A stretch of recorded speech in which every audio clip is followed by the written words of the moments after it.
Thank you for joining us for today's webinar. My name is Amalia, and I'm a webinar manager at Terminal. Terminal is the world's first tech-enabled platform for remote engineering teams. Today, we're presenting how EasyKnock CTO boosted engineering capacity with global talent, with Matt Palmerlee, who's the Chief Technology Officer at EasyKnock, and Dylan Serota, our Terminal co-founder and Chief Strategy Officer. This webinar is the exciting first event of our Going Remote webinar series. Just a little housekeeping before we get started. Today's webinar is scheduled to last about 1 hour. All participants will be muted to enable the speakers to present without interruption. If you have any questions during the presentation, please type them into the question box in your Zoom control panel. We'll have dedicated time to answer questions at the end of the webinar, and we'll try to get to as many as we can. We hope to make this an interactive experience for all of you, so there will be moments over the course of the webinar where we're going to ask you poll questions. We'll announce polls as we launch them. A pop-up will appear on your screen, and we encourage you all to participate at that time. After the webinar ends, we've also prepared a short feedback survey that will show up in your browser window. We appreciate you taking the time to answer these questions, as we'll use them to improve webinar content in the future. Lastly, this webinar is being recorded. A link to the recording will be sent via email within 24 hours after the webinar has finished. On to our agenda. Today's webinar will start out with a quick introduction to the opportunities and challenges of the remote work landscape today. Next, we'll talk a little bit about Terminal and tell you about what we do. We'll then move into the main portion of today's webinar, a conversation with the wonderful Matt Palmerlee, CTO at EasyKnock, for insights from his experience in remote leadership. Lastly, we'll have time for questions at the end. So before we start, I'd like to introduce Going Remote. Going Remote by Terminal is a monthly webinar series that delivers the insights engineering and HR leaders need to build effective remote teams. If you're looking for tips and best practices from thought leaders and industry experts to help you successfully scale remote, you'll be happy to know that there's an early opportunity at the end of this webinar to register for our upcoming Going Remote events. Now, without further ado, we'll turn the time over to our speakers. Just a little bit about our presenters today. EasyKnock CTO Matt Palmerlee has been developing software and leading technical teams for almost 20 years. Previously, he served as Senior Director of Engineering for Maker Studios, a Walt Disney company. In his work at EasyKnock, Matt has pushed the company into growing remote engineering capacity in Terminal's Guadalajara, Mexico hub. Dylan Serota is Terminal's co-founder and Chief Strategy Officer. He came up with the idea for Terminal at Eventbrite, where he spent 7 years building teams that spanned sales, strategy, and product, including an engineering team of over 100 in Mendoza, Argentina. Dylan, I'm going to let you take it from here to introduce us to the state of remote work today.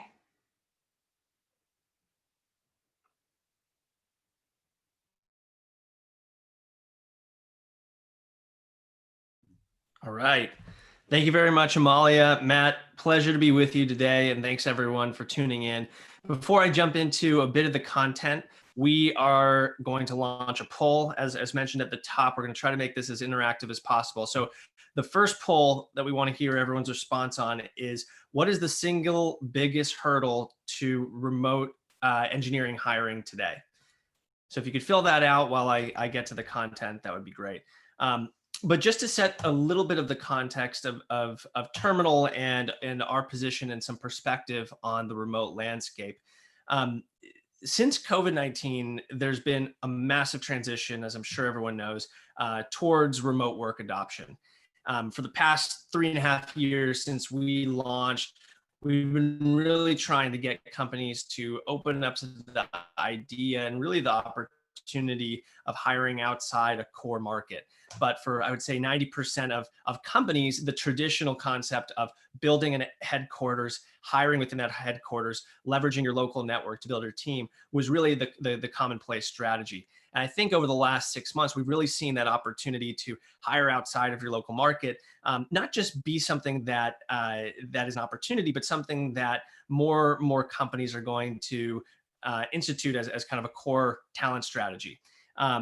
Moving into the next slide, some reasons for that.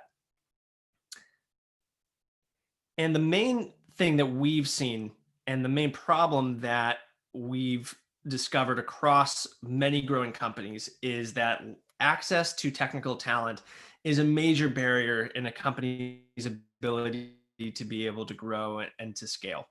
And engineering capacity, being able to have the available capacity to execute on a roadmap, to bring products to market, to be able to sell and distribute those products, all comes back to being able to hire efficiently and effectively.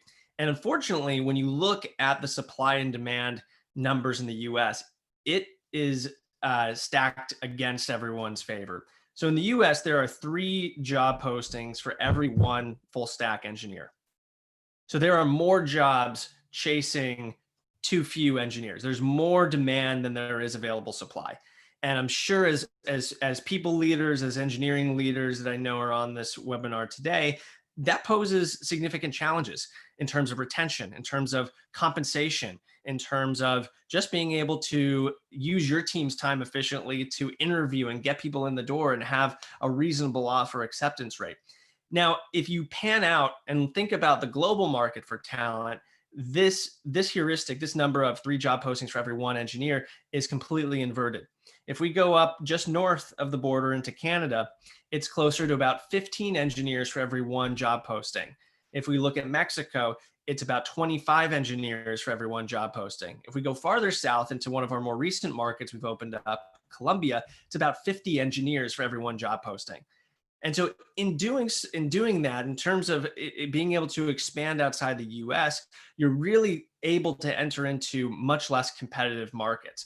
Less competitive markets reduce time to hire, increases the skill set and sometimes the seniority that you're able to attract to your company, and the long-term benefits, of course, of retention.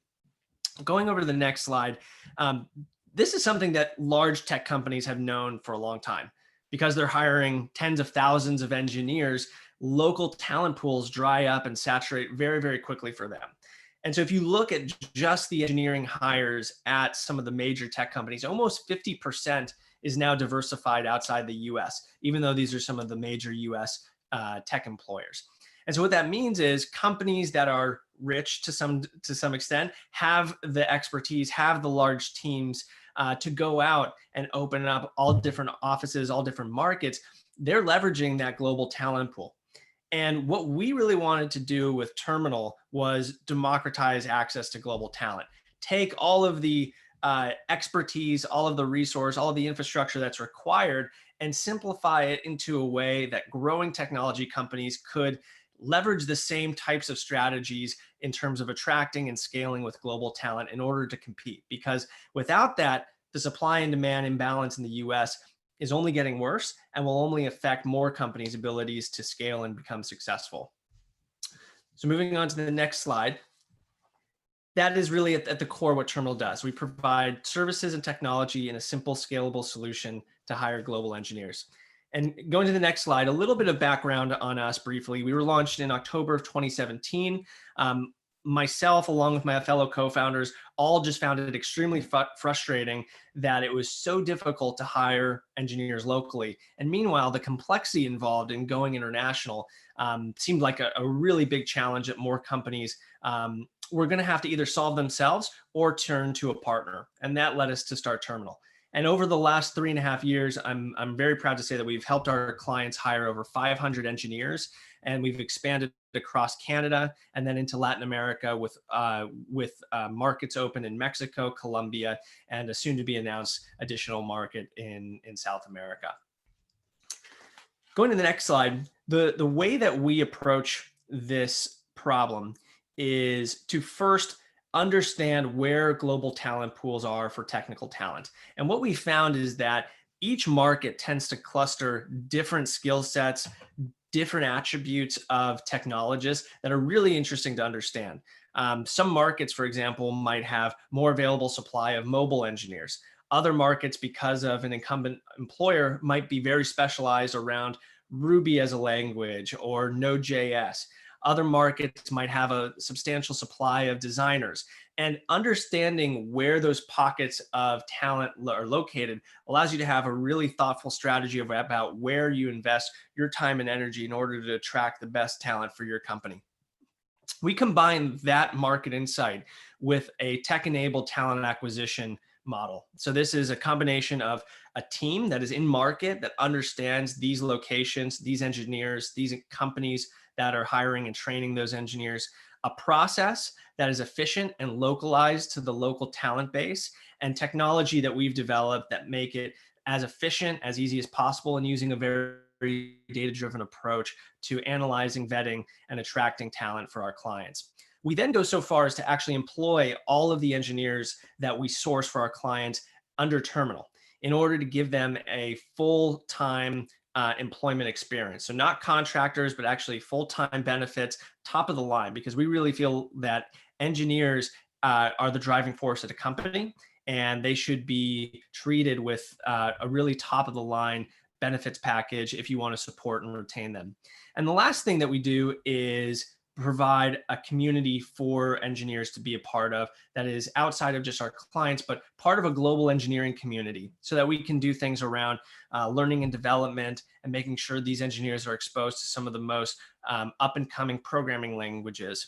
We have executives and residents that provide mentorship. Things that are incredibly sometimes hard to do with a remote and distributed team, but because we're doing it at scale across so many engineers, we can really give our teams a really vibrant place to work, which ends up only helping in terms of engagement and retention for our clients. So without further ado, transitioning, I want to turn it over to Matt. And thank you again, Matt, for joining us. EasyKnock has been a great partner for Terminal, and would love just to better understand a little bit of your background and the background of EasyKnock in terms of how you came into the fold, and tell us a little bit about your engineering team today.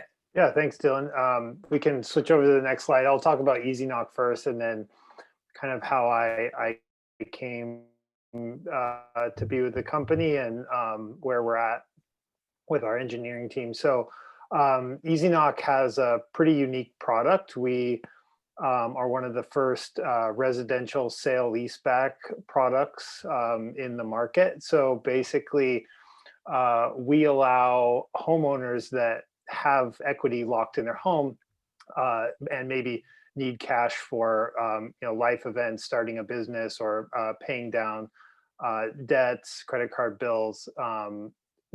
They can sell their home to EasyKnock, stay as a renter, and then have the option to repurchase the home after a period. So I joined the company a little over a year ago in December 2019. I was a contractor, and I live on the West Coast in California, and most of the company is based in New York. And they were looking for an in-person CTO in New York City, and I was helping hire that person. COVID hit and really ramped up, in March, and the whole company went remote. And they said, hey, well, we don't really need an in-person CTO anymore, and Matt seems like he can do the job. So I converted to full-time and took the CTO position in April of 2020. So I've been helping grow the team and grow us more into a technology-driven organization since I've joined. You can see on this slide, we have 3 engineering teams, 10 engineers. We're pretty small still, and distributed. When I joined, we were more distributed globally, but now we've focused more in our time zone, US, Canada, and Mexico. Primarily a stack of JavaScript and TypeScript, React, and Node.js. with some Python and Scala on the data side and data warehousing. We're in kind of a hybrid cloud, AWS and Google Cloud Platform and Firebase. So we can go to the next slide. I can talk about kind of where we're distributed. So our primary office is in New York City, so some of our engineers are still there. We have one engineer in Canada, and then a few of us on the West Coast. And then we've hired 2 terminal employees that are in Mexico, and we actually made offers just recently to 2 more terminal employees, and one I just heard accepted. So that's exciting. That's awesome. Thanks for the background and locations.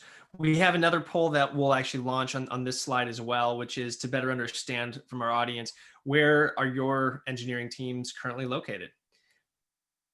So while you answer that, I've got a few more questions for you, Matt. You've worked at a number of different companies. You have a very illustrious career.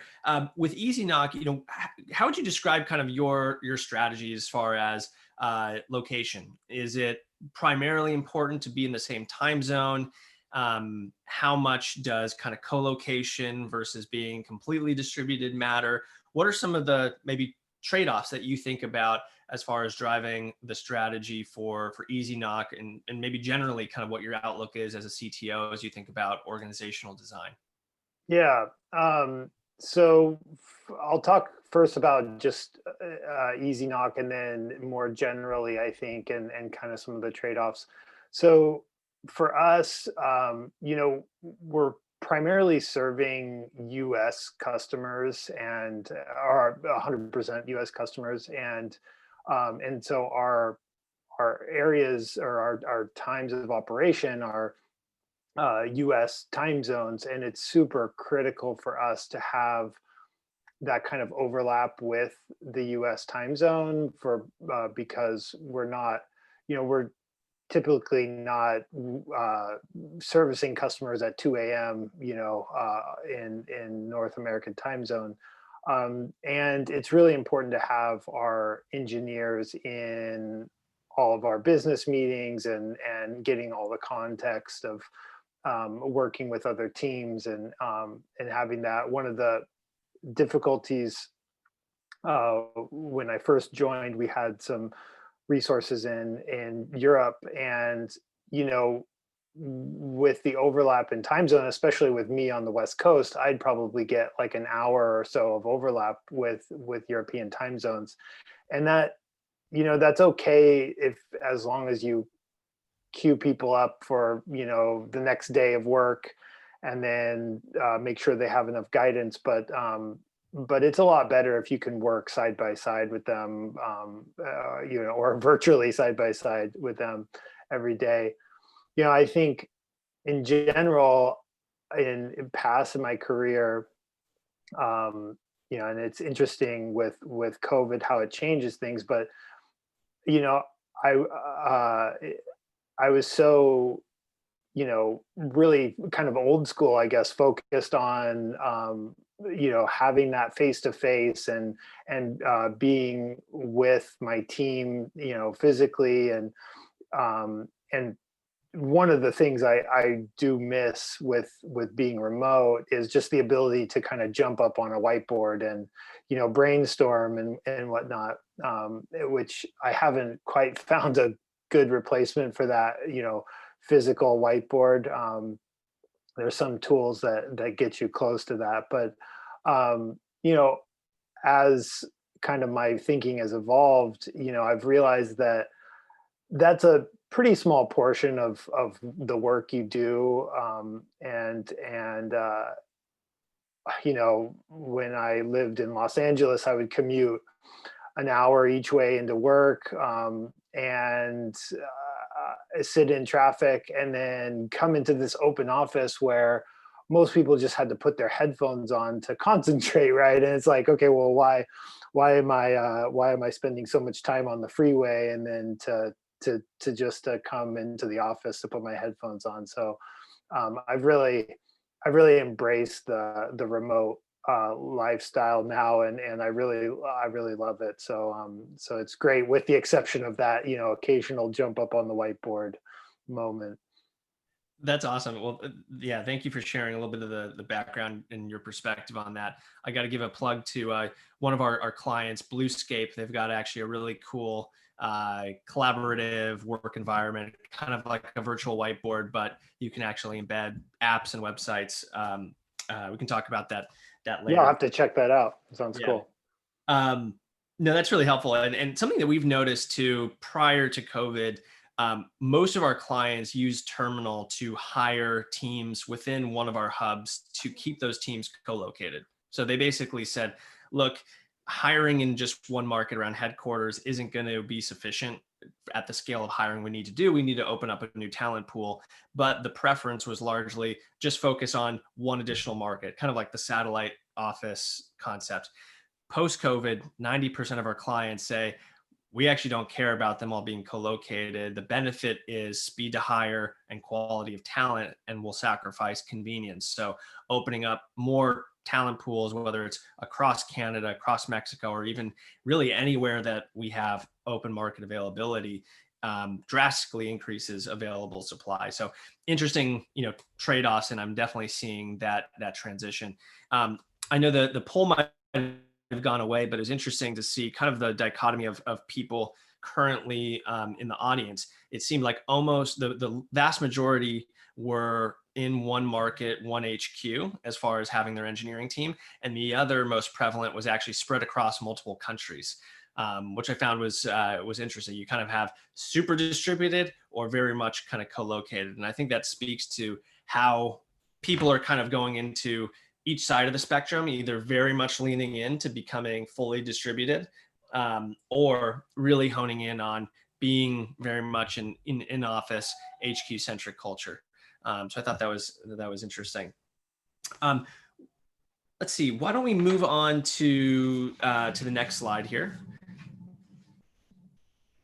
And so just something that we've noticed too, as companies approach kind of how do they organize the teams once they start hiring remote engineers. Two concepts or two common structures we've seen is the idea of building a remote team and giving them an independent charter, meaning that when we hire people in Mexico, for example, in Guadalajara or in Vancouver, that we're going to build a complete pod of engineers. This is kind of the co-located strategy, and give them ownership over a product or initiative end to end. And then the other side of the spectrum is despite where people are, we're actually going to augment them into existing teams and the existing organizational structure we have, whether that's functional, you have a front end, back end, DevOps, or squads. You need someone to do a specific role within a specific team. And just curious, you've been at many organizations. What's your perspective, I guess, on is there a right, wrong way? Do organizations need to think about different structures as they evolve? Would love to hear maybe some thoughts on these two models that we've seen prevail. Yeah, I mean, for EasyKnock, the augmentation kind of model works a lot better because we're small, right? And we have engineers that may need to wear many hats and kind of be jack of all trades and in the things we're doing. I can see the independent charter working really well for bigger organizations that that might need kind of or possibly they're creating a whole new kind of line of business or product that you need kind of a separate team that's independent to be working on that and very focused on that. So yeah, I think it really depends. I think either one could work, but it really depends on kind of the culture and what you're trying to achieve, I'd say. And do you think whether at EasyKnock or other companies, is engineering the easiest function to become distributed by the nature of the work? Have you seen certain functional groups not be as effective, whether it be marketing or sales? how about design? Can design, if you have a remote engineering team, can design also be distributed? What's your perspective kind of broadly across an organization? Yeah, I think for the most part, remote is the same for sales and marketing and engineering. You mentioned design, and actually, I was just talking to our chief product officer, and he was complaining about the same thing that I was talking about with the whiteboard, right? And how he was like, it took me 4 hours to do what I could have done on a whiteboard in 15 minutes, right? And it's just screen real estate and whatnot. And I think for a designer that you really need to do collaborative, and you have that you want to like sit down and maybe move stickies on a paper or something. I think it is difficult to do remote work, but for a lot of people in engineering, for sure. I mean, engineers typically are a little more introspective, and want to be left alone. So I think it works great for engineering and sales if you're just on the phone and it's not as collaborative. I think it lends itself really well. Awesome. Let's move over to the next slide. I think we've got one more poll here that we'll launch. And this is going to be about what are the biggest challenges in managing a remote team. So for any of you managers out there, or have been managed as a remote employee, what are the biggest challenges that you see? And I think these are some of the tips, Matt, that you wanted to highlight. So I'd love to first turn it over to you and some of the things that you've seen for both remote workers and for remote managers and organizations. And I've got a few follow-up questions, but thanks for putting these out here. Yeah. So, these are just some that I've found we kind of best practices, we found, and things like for all of us working remotely, keeping the camera on for video calls, because you don't have that face-to-face with people in the office. It's really important to have some kind of connection on these calls, kind of calls with your video. So keep that on as much as possible. If you can, have a separate space in your home, partially just to have some mental boundaries between your home life and your work life. For if you don't, if there's another place you can get away to, a coffee shop or a co-working facility, some of them have little pods you can rent by the month. I think that helps a lot from making your work life and your home life not bleed together, right? Over communication, I think is just important, no matter if you're remote or in the office, right? And just make sure you stay connected with your colleagues. And this just kind of reinforces the kind of separation between home and work, protecting your time, making sure after work time, if possible, turn off notifications on your phone, or Slack can kind of be a constant distraction if you're off your time, just so you have some mental space, and make sure you take breaks. Because I mean, for me, especially back-to-back meetings all day, it's hard to even take a break for lunch. So make sure you block time off on your calendar, right, for those, so that you can have lunch. And then I put some for kind of managers and organizations. So one thing that I find is difficult, I talked about kind of the old school mentality. I think I've been in this trap before, where you manage to butts in seats rather than to outcomes or deliverables, right? And so it's important to make sure you try to manage to those outcomes and be as metric driven as possible, and rather than just like, hey, are you available, are you online, are you around, right? So, and then making sure you have time for one-on-one and check-ins, right? If they're your direct reports, I try to at least do 30 minutes once a week. If that's too often, it's once every 2 weeks, right?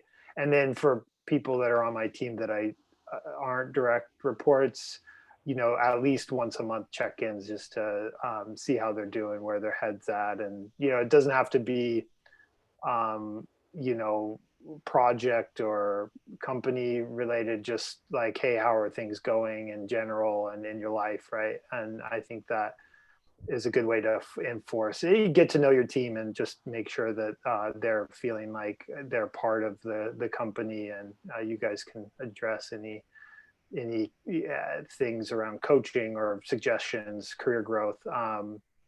We have this thing at EasyKnock we've done on the next bullet for random check-ins, where we put in this coffee bot on our random coffee bot on Slack. And so every week, the random coffee bot pairs up two people in the organization, and you're encouraged to set up a 15-minute or 30-minute chat with that person. And that's something that you would have in the office. You just go into the break room and get coffee, and you'd run into somebody and be like, oh, hey, what team do you work on, right? And so I've found them really valuable, just to get to know people outside my department and figure out what their struggles are, how my team can support them. So I really encourage that. And then just another point about if you're physically located in an office, there's some more things you can do around putting, firewalls and security protections and whatnot, and just making sure that you have those things considered, in your organization, I think are important. And, things like encrypting hard drives, right?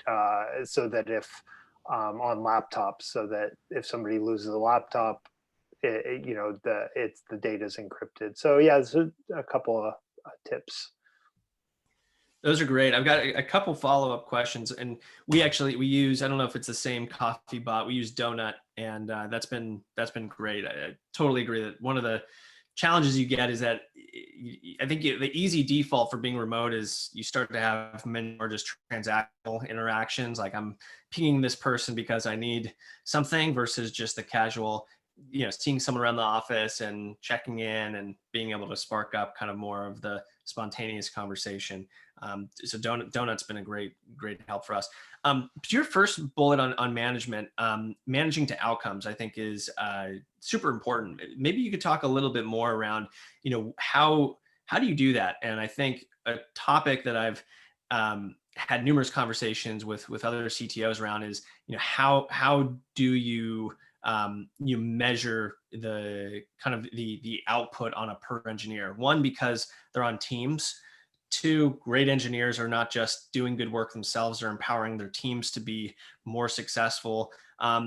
Is there a structure or model that you have that's worked effectively, so that, end of the quarter, you can help kind of assess, what was the direct impact of one individual on your team, and provide that kind of outcome-based coaching or feedback? Yeah, it's a great question, and I can tell you what I found that works, but I don't think I have, the silver bullet answer, right? I think some of it is quantitative, some of it is qualitative, right? Like you mentioned, like a lead engineer is maybe not doing as much individual contribution, but really guiding the team. And so a lot of that is more just qualitative, and how the rest of the team is doing, right? And but The thing that I've done that works well is a pretty common practice in Agile and Scrum teams is basically uh, you have a tool like Jira or some other ticket tracking system.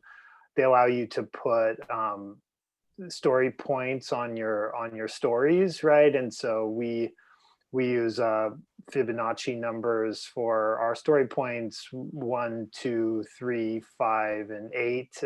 8 being the most an engineer can do in a sprint. We do 2-week sprints, so uh, you're supposed to point to complexity, right? So that, and then the whole team is pointing in sprint planning. So you say, well, this is a big change. It's an 8-point story. It's going to take me 2 weeks, right? And then in each sprint, you measure your velocity. How many points have you closed?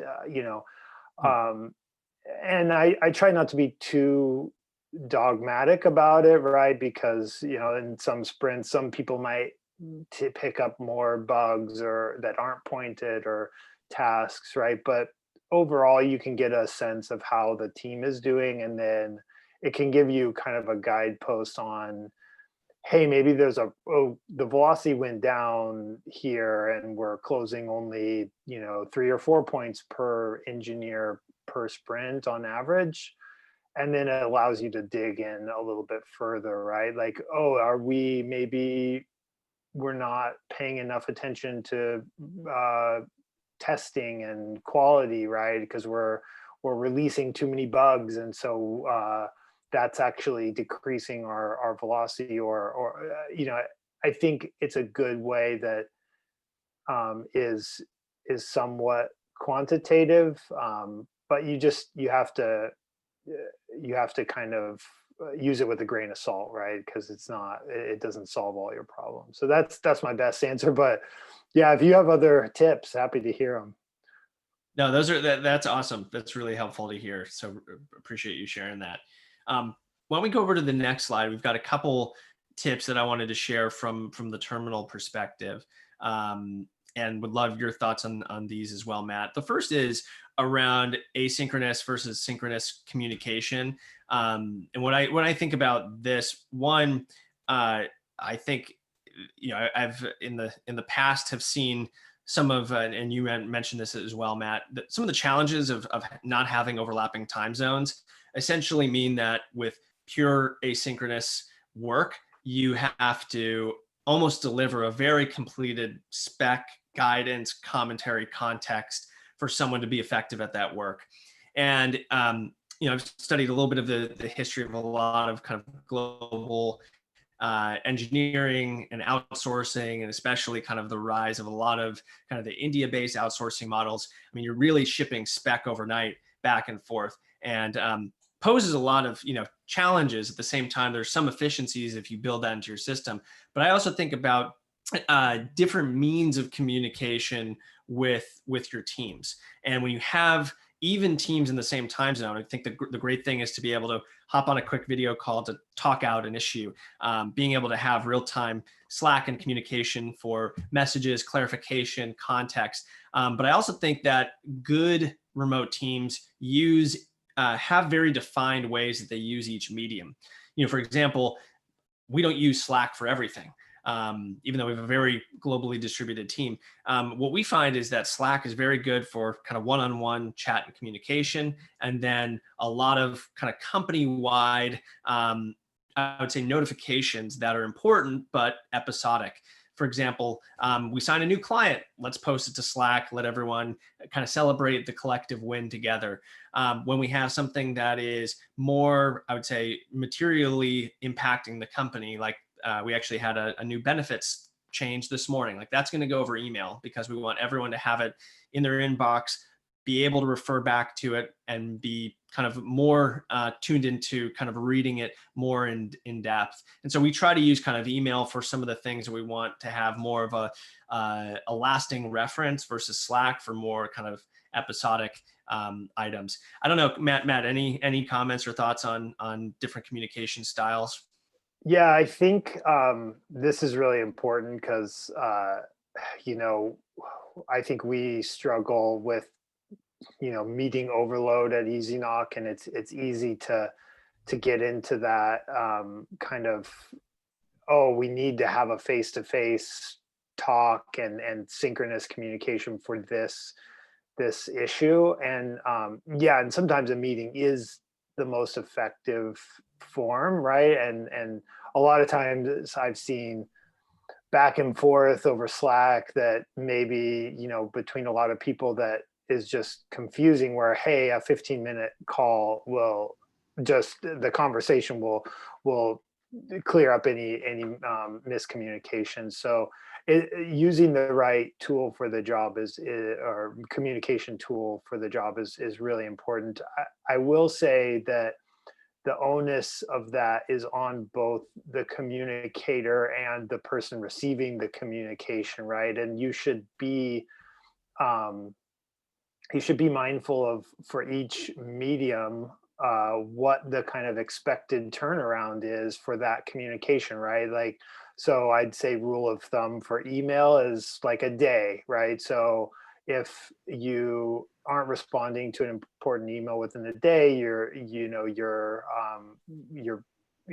probably failing to respond, or maybe you have too many emails, or um, and the person sending that email shouldn't expect a 2-minute response on an email, right? So you kind of have to use that tool wisely from both sides. And I think from the person getting the communication, you should tune your notifications accordingly, right? Like, so don't expect yourself to be constantly monitoring your email, right? Because you're not expected to respond in less than an hour, right? And if sometimes I'll find myself going to Slack about to write a message, and then I'll be like, well, is this really important? Do I need an immediate response? No, I'll just send an email. Okay, I just, I need I just need this in the next day or two. Like, let me just send an email. And so just being aware of that, I think, is really important, from a manager and from everybody on the team's perspective. Yeah, I think that's a really good point to highlight. Like, upfront, especially new team members that might not be familiar, it becomes kind of ingrained in your culture of like how you use all the tools and the expectations. And the one thing that I try to set up with my teams is email or Slack are great for information exchange. Like, I love walking into a one-on-one. If I have, kind of the what did you do over the last week, and I can read it and digest it, that's great. When we're spending one-on-one time reviewing kind of like just information like that, I think it becomes a waste of time. So I like to use a lot of the kind of face-to-face as collaborative problem solving, email communication tools for information exchange. A couple of the other ones that I wanted to highlight, remote management. I think whether you are a company today that is in a single location, or whether you are in multiple locations, I've seen kind of the trend, and would implore people to be thinking about remote management in part of their interview process, knowing that it may come up either down the line for your company, or maybe something that you want to, you're going to need someone to step into today. There are different styles, different practices, and whether or not the person has the experience, do they have kind of the capability and willingness to kind of understand and empathize what it means to become a manager in a remote environment. And we're seeing that much more, especially at leadership levels. Have you built and managed a remote or distributed engineering team? Almost becoming a requirement. Luckily today, there's fantastic resources. We've put out a few remote management guides ourselves, and there's a number of other outlets that have had really great content around remote leadership. And the last, something near and dear to my heart, is around culture and affinity on remote teams. And Matt, you touched on this a little bit with how do you kind of ensure that you're creating those spaces to get to know each other. I think sometimes it's hard enough even with your own team, let alone kind of across the company, to make sure you're encouraging that type of broad cohesion that I think we probably all took for granted, just being in one office, seeing everyone, and kind of being able to rub shoulders around coffee or the water cooler. But any thoughts on advice around kind of the cohesion, or how you think, if your engineering team that's growing, how you create kind of that cohesion together? Yeah, it's a good question. I mean, we for engineers, we set up just a biweekly, like kind of engineering 1 hour session, and the goal of that is for anybody to kind of bring to the table any issues that anybody's having. Also to do kind of like a lunch and learn style kind of sharing knowledge, which is really fun and I think improves culture, right? Like if and it also gives a way for some engineers to kind of show off some of the work they're doing that may not be as visible, or for example, maybe it's a DevOps thing, like we started using Terraform in a big way to spin up infrastructure, right? And so it's not the type of thing you would show off necessarily in a sprint review to the rest of the company, right? But it's something that's really important for engineers' workflow and day to day, and something that everybody can benefit from some of the knowledge. So we'll have that time is just kind of open on the calendar. Sometimes there's nothing to talk about, we cancel it, but it's good to have a time to do some of those kinds of things, lunch and learns, and show off, maybe some project you worked on outside of work, which is always fun too. It's awesome. Thank you. Well, great. I think why don't we go to the next slide? And I think we are at time to open up a little Q&A. Amalia, I don't know if you're back in to address some of the questions, but Matt, thanks again for the chat, and let's see if we get any questions from the audience. Yeah, thank you so much, Matt and Dylan. I think that was a great kickoff to our Going Remote series. To our attendees, if you enjoyed this discussion, make sure to stick around until after Q&A for a chance to early register for some of our upcoming Going Remote events. But yes, it looks like we have a few questions to start. Let's start with this one. So someone asks, do you recommend having a trusted third party perform due diligence of remote hires? Plus, are there recommended tools to share confidential/sensitive data with remote team members? Dylan, Matt, I imagine that you both have a perspective on this. So does one of you want to kick it off? I'm happy to jump in. Remote interviewing, I think, is definitely important. And there are different tactics that you can take to really understand whether a remote hire is going to be successful in that environment. We actually have a remote interviewing guide that we can link to in one of the follow-ups that we have here. But part of that is a remote readiness assessment that we go through with every candidate. And there are really, I think, 3 areas that we cover. The first is communication. And when you're a remote hire, you need to be able to communicate effectively. And that means both written and verbal with your team to make sure that if you can't be there present in person, if you can't diagram something, that you're still able to articulate exactly what the issue is or your solution, advocate for what you need to do your job well. So communication is one area that we go through, and I think it's important that it's written as well as verbal. So actually looking, as you're having correspondence with recruiters, even over email, you're able to look and see how well someone's able to put their thoughts into words. Oftentimes, some of the best companies will have a technical challenge that they'll go through, and it'll actually be over Slack, for example, to see how someone responds and how they can kind of unpack the challenge and actually communicate purely over a written communication format. The other is obviously looking at things around autonomy. So do they need a hand to hold to do everything? What would be, if they're stuck, what would be their process for getting unstuck? Where would they go to retrieve and review documentation? Where would they go to do their own kind of research? A lot of being remote is being independent in a lot of that thinking. And so we provide a bit of a structure there. I think it is very important to think differently about how you interview when looking remote. Matt, any thoughts? Yeah, so you know, kind of the aspect of third party performing due diligence, I'd say there's kind of two pieces there. I think no matter who you end up hiring through, you have to do your own internal like technical team fit and culture fit assessment, right? Like there's going to be no substitute for that. But you know, one of the nice things about Terminal and one of the things we appreciate about working with Terminal is that they'll do a background check, right? And a lot of the kind of final checks after we say we're ready to make an offer. And so that we really leverage that in the Terminal service. And so that's great. And then the kind of the second part of your question on the recommended tools, confidential sensitive data with remote team members. We